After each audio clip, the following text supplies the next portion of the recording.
बिस्मिल्लाहिर्रहमानिर्रहीम, अस्सलाम वालेकुम। मैं हूं आपका मेज़बान आकिल हुसैन। नाज़रीन, आज के प्रोग्राम में हम बात करेंगे गिलगित बल्तिस्तान के हवाले से। वो इसलिए क्योंकि यकम नवंबर को गिलगित बल्तिस्तान के लोग इसको एक जश्न आज़ादी के तौर पर सेलिब्रेट करते हैं और चंद ही दिन गुजर चुके हैं कि जश्न आज़ादी के तौर पर गिलगित बल्तिस्तान के लोग अपने ख़ित्ते में भी और दीगर शहरों में भी इस दिन को बड़े ज़बरदस्त तरीके से उसको सेलिब्रेट किया जा चुका है। तो गिलगित बल्तिस्तान की एक तमन्ना आवाज़ हमारे कॉमरेड बाबाजान साहब और समाजी सियासी रहनुमा कॉमरेड हमारे नजफ़ अली साहब बल्तिस्तान से जिनका तारुक़ है का फ़ायदा उठाते हुए आज हमने अपने इस प्रोग्राम में इनको दावा दे चुके हैं। Comrade, thank you so much सबसे पहले आपका और आपका नजफ़ भाई, आपने कीमती वक्त दिया हमारे इस प्रोग्राम के लिए। गिलगित बल्तिस्तान के लोग यकम नवंबर को जश्न आज़ादी के तौर पर सेलिब्रेट कर लेते हैं। क्या वाकई आज़ादी मिली है या फिर इस दिन को मनाना गिलगित बल्तिस्तान के लोग अभी तक अंडरस्टैंड नहीं कर पाए हैं कि इसको मनाना कैसे है, डिमांड्स क्या रखने हैं और इस दिन की अहमियत क्या है? अक़िल साहब, बहुत शुक्रिया आपने यहाँ इस अहम मौजू पे अपने चैनल के ज़रिए हमारे सुनने वालों तक और यहाँ प्रोग्राम आपने रखा है। तो गिलगित बल्तिस्तान का ये जो यकम नवंबर का मसला है और इसको भरपूर तरीके से मनाना चाहिए और संजीदगी से मनाना चाहिए। उसमें हमारे जो उस वक़्त के दादे परदादे थे, इलाके के बड़े थे, उन्होंने एक लड़ाई लड़ी वो कि वो उसमें पॉलिटिकल जो लेगेसी थी उसकी कमी थी, नहीं थी। वो मिलिटेंट थे, वो बहादुर थे, जफाकश थे और वो बेजिगरी से लड़े और बहुत ही जाके आगे फतवाहत की। उनकी अजीम कुर्बानियों को हम सलाम पेश करते हैं। लेकिन उसमें जो सियासी तंजीम न होने की वजह से यहाँ उसका फ़ायदा उठाया एक मेजर ब्राउन ने, और जो बरतानवी साम्राज्य थी उसने, और उसका नुमाइंदा था अलेक्जेंडर विलियम ब्राउन, जो फ़ौज में मेजर था, जीबी स्काउट का कमांडेंट था। वो था महाराजा कश्मीर के फ़ौज के अंदर, वो डिपुटेशन पे था, वो था, और उसके साथ कैप्टन मेडिसन था, दोनों डिपुटेशन पे थे। तो वहाँ पे जो वाक़यात हो गए, इन्होंने जो वाक़यात कराए, क्योंकि वहाँ उनका कम्युनिकेशन उनके हाथ में था, वो जो फैसले तनख्वाहें बढ़ाना घटाना उनके हाथ में था, ख़जाना उनके हाथ में था, सारी की सारी कमसरेट उनके हाथ में था। तो लोग क्या करते? अब लोगों के लिए एक नारा भी था जिसका आज बहुत बेहतरीन अंदाज में हमारे नजफ़ अली साहब ने जवाब दिया है, जो ला इलाहा इल्लल्लाह का नारा था लोगों के पास। तो लोगों को ये नारा किसने, वो भी अलेक्जेंडर विलियम ब्राउन ने, खुद क्रिश्चियन था, उसने ये नारा लगवाया वहाँ। और दूसरा, ये जो अलेक्जेंडर विलियम ब्राउन ने दूसरा कमाल ये किया कि एक जो है लुगात को, इंग्लिश डिक्शनरी को उसने कपड़े में लपेट के उससे हलफ कराया है। आप देखें तो तारीख़ ये बताती है हमें। तो ये सारे बहुत ये क्यों ऐसा सूरत हाल है, पेचीदा मसाइल वो क्यों है? वो गिलगित बल्तिस्तान एक ऐसा अहम खित्ता है और लोग वहाँ हमारे सदियों पुराने वहाँ अपने हुकूमत भी थे। सबसे पहले वहाँ जो बेरोनी अज़ुर जमशीद नाम का एक ईरानियन ने आके वहाँ इन्वेजन की है। वहाँ श्री बदत की तख्ते को उलटने के लिए वहाँ लोकल लोगों से मिलकर, उसकी बेटी को भी अपने साथ मिलाकर, तब तक एक खुशहाल रियासत थी। अब देखें जनाब, श्री बदत वो गोश्त भी नहीं खाता था, और उसको मारने के बाद, उसकी जो हुकूमत को गिराने के बाद, वो जो लोकल इंडिजीनियस पीपल की जो हुकूमत थी उसको गिराने के बाद क्या इल्ज़ाम लगाया? झूठा इल्ज़ाम लगाया। वो एक बहुत ही नफीस और बहुत ही वतन दोस्त इंसान थे, उसके ऊपर इल्ज़ाम लगाया ये छोटे छोटे बच्चों का गोश्त खाता था, जबकि वो गोश्त खाता ही नहीं था सिरे से। उसका मसला की इजाज़त नहीं देता है। वो बुद्ध से इधर जनाब बुद्धिज़्म से इधर हिंदुज़्म आ गए थे, वो गोश्त नहीं खाते थे, वो बिल्कुल जनाब वाला सादा वो सब्ज़ी खोर था। तो इल्ज़ाम ये लगाया था कि वो तारीख़ को मसख किया जाए, और उसके साथ हमारी तारीख़ को गलत पढ़ाई गई। और जो हमारे जो कॉमरेड, मुझे मुख्तसरन ये बताएं कि ये जो नगिर और हुंज़ा के राजा की जानिब से स्टेट के साथ इल्हाक को लेकर कोई लेटर लिखा गया है, इसकी हकीकत क्या है? बात यह है कि क्योंकि हुंज़ा और नगिर की जो रियासतें थी वो प्रिंसली स्टेट थी, वो जम्मू कश्मीर के साथ उनका फेडरेशन था। जम्मू कश्मीर के साथ बतौर फेडरेशन, फेडरेटिंग यूनिट वो बैठ के काम कर रहे थे, लेकिन उनके पास वो इख्तियार नहीं था कि वो पाकिस्तान के साथ या किसी के साथ इल्हाक का उनके पास जो फोरम हो, वो बाख्तियार नहीं थे। अगर वो बाख्तियार राजे होते तो उनका इख्तियार पर अमल दरामद होता, और आज हमारे लोग इधर सेनेट में और कौमी असम्बली में होते, इधर सुप्रीम कोर्ट तक आते, इधर जो आपका NFC अवार्ड है इसमें आपको हिस्सा मिलता, दीगर कौमी अदारों में हिस्सा मिलता। تو اس طرح آپ یہاں کے آئینی شہری بنتے ہیں. मतलब उनका जब डिसीजन गलत जब बिल्कुल जनाब वो अलग सवाल है. जब 1947 के अंदर जनाब इन्होंने अलहक का लेटर क्यों नहीं भेजा, सवाल है ये. जैसे जनाब 1947 में पाकिस्तान वजूद में आया उसके बाद आके जिस वक्त अलहक का लेटर भेजना था वो कब भेजना था, सवाल ये है. अलहक का लेटर तो तब भेजना था हिंदुस्तान के अंदर जो 536 प्रिंसली रियासतें थी उनको ये कहा गया कि आप हिंदुस्तान के साथ अलहक करते या पाकिस्तान के साथ.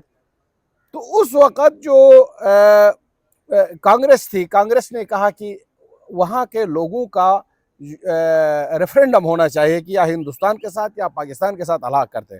तो इसमें मुस्लिम लीग रुकनून ने ये नुक्ता उठाया, मुस्लिम लीग ने ऑल इंडिया मुस्लिम लीग ने ये नुक्ता उठाया कि नहीं अभी वक्त कम है, लिहाजा हमें उस राजे से पूछना चाहिए. जब राजे से पूछते वक्त उन्होंने महाराजों से पूछे जाए, उस वक्त जितने भी थे महाराजे थे राजे थे उनसे पूछा गया और उसमें कश्मीर के महाराजा ने गो कि 60% से ज़ायद 65% आबादी हिंदू और दीगर ये मुसलमानों और इनकी थी. जो हिंदू थे वो अक़लियत में थे आबादी के लिहाज से. बावजूद उसके कि उसने एक मुआहिदा पे दस्तखत किया, स्टैंड स्टिल एग्रीमेंट कहते हैं जिसे, मुआहिदा कायमा नहीं, मुआहिदा कायमा किया वो मोहम्मद अली जना रहमतुल्लाह अलैहि के साथ उसने दस्तखत किया और उसी मुआहिदे कायमा के वो लेके गया. उसने हिंदुस्तान के पास उसको भी बताया कि मैं खुद मुख्तार रहना चाहता हूँ, मैं अपने लोगों को खुद मुख्तार रहना चाहता हूँ, ना हम पाकिस्तान के साथ जाते हैं ना हम हिंदुस्तान के साथ शामिल होते हैं. लिहाजा जब ये फैसला आपकी पूरी कश्मीर की रियासत ने किया तो वहाँ आपका नैयर का रियासत या छोटा सा वो हुंजा का रियासत या पुनियाल का रियासत की वो वक़्त नहीं रहती है कि वो कोई अलहक करे. तो लिहाजा जब ये सूरत हाल हो गई तो यहाँ से इन्होंने ट्राइबल एरिया से लोगों को लाया, नहीं हमें कश्मीर को फतह करना है, महाराजा की फ़ौज से आज़ादी दिला के इसको पाकिस्तान में शामिल करनी है. तो यहाँ पे जनरल अकबर ख़ान के अंडर में एक बहुत बड़ी जनाब फ़ोर्स तश्कील दी गई और यहाँ कश्मीर के थ्रू अटैक कराया गया. जब अटैक कराया गया तो वो कबाइल के जनाब वाला जंगजू लोग थे, जाहिल लोग थे, उन्होंने न मुसलमान देखा, न हिंदू देखा, न इज़्ज़त देखा, न बकरी देखा, न गाय देखा, उनके से गोश्त भी खाए, उनको जनाब वाला लूटमार भी किया और उनकी असमत दरिया हो गई जो तारीख़ का हिस्सा है और बदतरीन नक़ूश उन्होंने छोड़ दिए. जब ये हमलावर आगे गए तो ये जैसे ही श्रीनगर में पहुंचने लगे तो बहालत मजबूरी 26 अक्टूबर को जाके महाराजा ने हिंदुस्तान के साथ पहले उसने हिंदुस्तान से मदद की अपील की कि आप मुझे मदद करें. जब मदद के लिए अपील की तो उसमें हिंदुस्तान ने कहा मैं अपने आइन के पाबंद हूँ, मेरा आइन किसी और मुल्क में मुदाखलत का इजाज़त नहीं देता है. तो इसने देखो महाराजा ने यहाँ लोगों के लिए ये इस लिहाज से उसके बेशक कोई जुल्म जबर भी होगा लेकिन जो देर पा उसके फैसले थे कितने अच्छे थे. उसने कहा अपने लोगों को बचाने के लिए आपके साथ मैं आर्जी अलहक करता हूँ लेकिन प्लेबिसाइट अवाम के ऊपर छोड़ता हूँ कि वो अवाम अपना फैसला करे. तो आगे गया. लिहाजा जो प्रिंसली स्टेट ने तो उसके साथ अलहक किया था 27 अक्टूबर को अलहक किया. गिलगित वालों ने यकूब नवंबर को आज़ादी ली तो इसका मकसद हिंदुस्तान से आज़ादी ली. जब हिंदुस्तान से आज़ादी ली तो इसको बैनुल-अक़वामी तौर पे पाकिस्तान का जो वज़ारत ख़ारिजा है, पाकिस्तान के जो जर्नल थे उस वक़्त भी जो दूसरी जंग अज़ीम लड़ी हुई थी उसमें बंटवारे में आ गए थे, इधर फौज थे, वो सारे इंटरनेशनल मामलात समझते थे. अभी भी पॉलिटिकल सारे मामलात समझते हैं, जंगों के अलावा सब समझते हैं. तो लिहाजा अब भी ये जो सूरत हाल रही वो सूरत हाल ला के इन्होंने पाकिस्तान ने खुद कहा ये मुतनाज़ा इलाका है, ये हमारा आईनी पार्ट नहीं बन सकता. अब तक तो पाकिस्तान को किसने रोका, सवाल ये है. ठीक है, इससे आगे बढ़ते हैं. अच्छा नजब भाई मुझे ये बताएं कि यकूम नवंबर 1947 को गिलगित आज़ाद हुआ है और कुछ जो एरियाज थे, बल्तिस्तान की हिस्ट्री इससे थोड़ी मुख्तलिफ भी है और इससे मज़ीद पुख्ता भी हो चुकी है. आगे मुझे ये बताएं कि जो बल्तिस्तान है वो तो यकूम नवंबर 1947 को आज़ाद नहीं हुआ है, ये एक तलख हकीकत है. और इससे पहले भी बल्तिस्तान में ये तहरीकें चलती रही हैं जिसको कुचला गया है. तो मुख्तसर मुझे बताएं कि बल्तिस्तान कब आज़ाद हुआ है और फिर वहाँ के लोगों ने अपनी स्ट्रगल कैसे आगे बढ़ाई है. असल में तारीख़ ये बता देती है कि गिलगित आज़ाद होने के बाद कि बल्तिस्तान आज़ाद होने में यकूम नवंबर से लेकर 15 अगस्त तक लगे. हाँ. क्योंकि पाकिस्तान 14 अगस्त को आज़ाद हुए, बल्तिस्तान 15 अगस्त 1948 को आज़ाद हुए.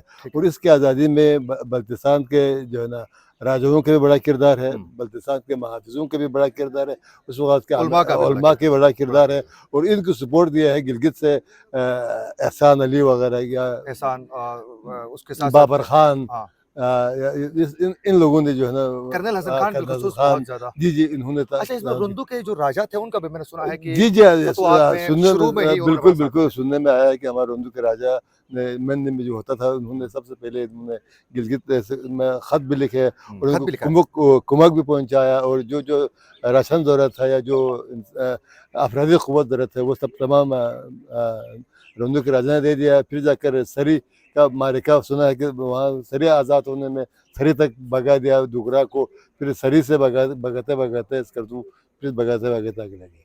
ठीक है।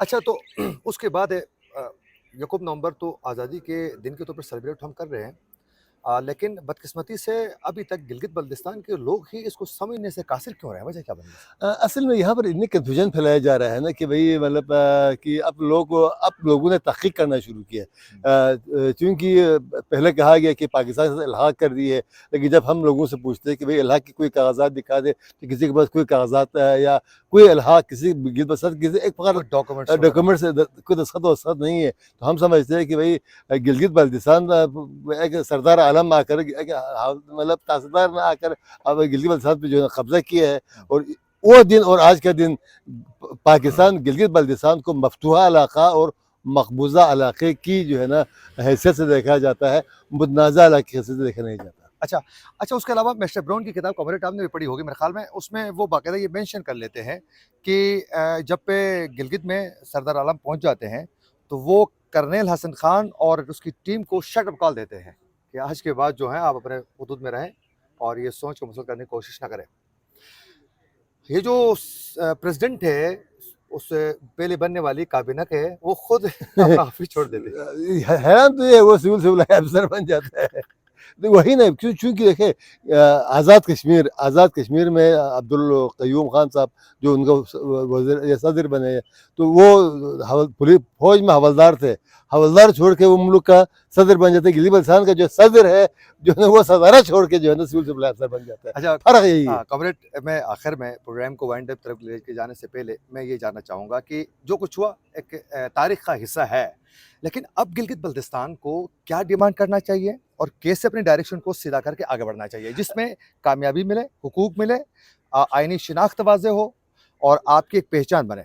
असल में देखा ये जो 5वें सूबे का जो नारा लगा रहा है ये बिल्कुल मनगढ़ंत नारा है, और दूसरी बात यह कि उबूरी सूबा, कोई उबूरी या सूबा होता है या सूबा नहीं होता, कोई उबूरी सूबा नहीं होता है। ये 70 सालों से लोगों को बेवकूफ़ बनाने की साजिश है। हम ये कहते हैं कि गिलगित बल्तिस्तान मुतनाज़ा खत्ता है, गिलगित बल्तिस्तान को तमाम मुतनाज़ा खत्ते के हुकूक दिया जाए, गिलगित बल्तिस्तान असम्बली को बाख्तियार बनाया जाए, गिलगित बल्तिस्तान को दाखिली खुद मुख्तारी दी जाए ताकि गिलगित बल्तिस्तान के फैसले गिलगित बल्तिस्तान वाले खुद करें, और गिलगित बल्तिस्तान में स्टेट सभी रूल बहाल किया जाए, और गिलगित बल्तिस्तान के तमाम कदीमी तिजारती रास्तों को खोल दिया जाए ताकि गिलगित बल्तिस्तान वाले आज़ादाना तौर पर नक़ल हमल कर सके, तिजारत कर सके, अपने अजीज़ों से रिश्तेदारों से मुलाकात कर सके। हाँ, क्योंकि बल्तिस्तान के लोगों का एक तवील अरसे भाई से इधर है, डिमांड हाँ, रहा है बिल्कुल। कि हमारे बिलखुसूस जो करगिल हो गया, लद्दाख जो है, यक्षी हो हाँ, गया, वो उस नुब्रा हो खोला गया, जाए, हाँ, उस राहदारी को अस्तौर खोला। हो गया, हाँ, ये अपना फिर जाकर गुलतरी, बिल्कुल, मैं शिरस की भी वहाँ है, इधर भी है, नो ये डाउट, तो बिल्कुल तकसीम है। बिल्कुल ठीक है। कॉमरेड, आखिर में मुझे बताएं कि इसका हल क्या है? आखिर में गिलगित बल्तिस्तान वालों को क्या डिमांड करना चाहिए? ये पूरे सब कॉन्टिनेंट को ख़तरे से निकालने के लिए हिंदुस्तान और पाकिस्तान जो एटमी क़ुव्वतें हैं, वो कोई इसी कश्मीर इशू की वजह से, गिलगित बल्तिस्तान इशू की वजह से इनकी लड़ाई हो गई तो पाकिस्तान के लोग भी तबाह व बर्बाद होकर ख़त्म होंगे, हिंदुस्तान के लोग भी ख़त्म होंगे। तो लिहाजा इन दोनों को अपने फोर्सेस अक़वाम मुत्तहिदा के करारदादों के मुताबिक, अपने आईन और दस्तूर के मुताबिक इनको अपने फोर्सेस यहाँ से निकालने चाहिए। निकालने के बाद आलमी क़वानीन के मुताबिक वहाँ से जो विड्रावल का है, विड्रा करके गैर जानिबदार इलेक्शन कराए जाए, इलेक्शन करा के वहाँ के लोग रेफरेंडम करा के लोग फैसला करें कि हम खुद मुख्तार रहते हैं, हम इस्लामाबाद के साथ रहते हैं, हम दिल्ली के साथ रहते हैं, लोग फैसला करें। इसलिए दोनों हुकूमतों को फिलफोर चाहिए कि वहाँ से अपनी अफवाज को वहाँ से दस्तबरदार करें। नाज़रीन, आप लोगों ने कॉमरेड बाबूजान और नजफ़ साहब की गुफ्तगू सुनी और इनका यही कहना है कि जब तक गिलगित बल्तिस्तान को बाइख्तियार नहीं बनाया जाएगा, जब तक गिलगित बल्तिस्तान की असम्बली को बाइख्तियार नहीं बनाया जाएगा और जब तक वहाँ स्टेट सब्जेक्ट रूल का बहाल बाकायदगी के साथ नहीं किया जाएगा, तो ना तो गिलगित बल्तिस्तान के वसाइल महफूज रख सकते हैं, ना वहाँ के लोग जो हैं वो इसको लॉन्ग टर्म एक्सेप्ट कर सकते हैं। तो मेरे ख्याल में इन तमाम मामलात को मद्देनज़र रख कर गिलगित बल्तिस्तान के मामलात को लेकर बिलखुसूस बहुत ज़्यादा सोचने को और समझने की बहुत ज़्यादा ज़रूरत है। इसी के साथ अपने मेज़बान आकिल हुसैन बाकरी को दीजिए इजाज़त। अल्लाह निगहबान।